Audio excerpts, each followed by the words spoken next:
2 months after a dramatic operation to seize the now former leader of Venezuela, President Trump now has his sights set on Cuba. The president said Monday he could, quote, take the island amid an ongoing energy crisis, which has been exacerbated by the U.S. threatening tariffs on any country that sells or provides oil to Cuba. Yesterday, he suggested plans were already in motion. Cuba right now is in very bad shape. They're talking to Marco, and we'll be doing something with Cuba very soon. CBS News national correspondent Lilia Luciano joins us now. So the Cuban president said he would respond to any aggression from the U.S. with, quote, impregnable resistance. And you spoke with a democracy activist. I had to Google impregnable. I'm not going to lie. Oh, I Googled it in Spanish and English. Okay, Don't feel bad. Right. Impregnable? What is it? I'm not even going to try. Okay, all right. What did the activist you spoke with tell you? Look, I talked to Rosa Maria Paya earlier today. She is the daughter of Osvaldo Paya, who was, according to human rights investigations, killed by the regime. She has been persecuted, prosecuted herself. She cannot go back to Cuba right now, but she continues her advocacy, founding an organization called Cuba Decide. Her advocacy is all about democracy in Cuba, and this is a mission that she has never stopped working towards. She tells me right now, we are on the cusp. This is the threshold of things to change. I asked her, as we heard from President Trump, where he has been saying things like, we might take Cuba. And she says, look, I'm not worried about that. We actually are working with global partners. We're working with Cubans in and outside of the island for what happens the day after. But I wanted to understand a little bit about what are those non-negotiables for advocates like her who are seeing this big opportunity because of the increased pressure, because of the oil blockade and all of the pressure that the United States is putting on Cuba. This is what Rosa Maria told me. What do you, as a democracy activist, need to see happen immediately in Cuba?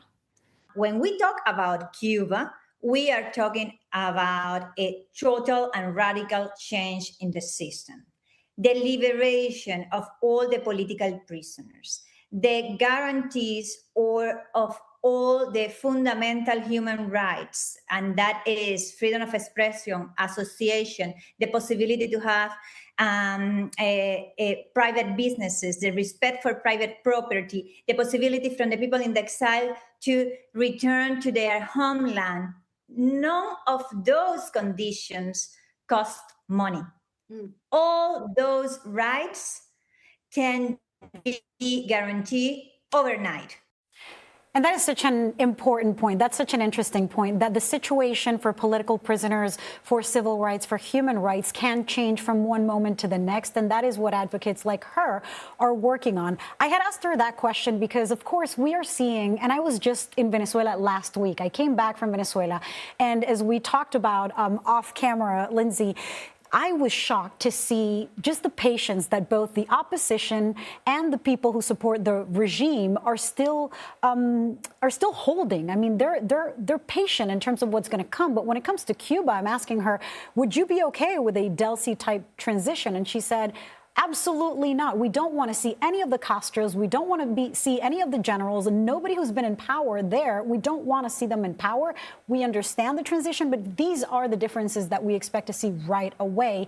I asked her, how did we get here? And she says, look, it is not just the embargo. It is not just the blockade. Cuba is in crisis because of the Cuban regime. But of course, she gives the credit to the Trump administration, to Marco Rubio, for getting to suffocate the economy in Cuba to this point, that the government, that the regime has no option but to negotiate. And she does seem to think that this is that very last point before we start seeing a shift, a change, and those negotiations to, as she says, hopefully lead to a democratic process, even if it takes a long time, as it might in Venezuela as well.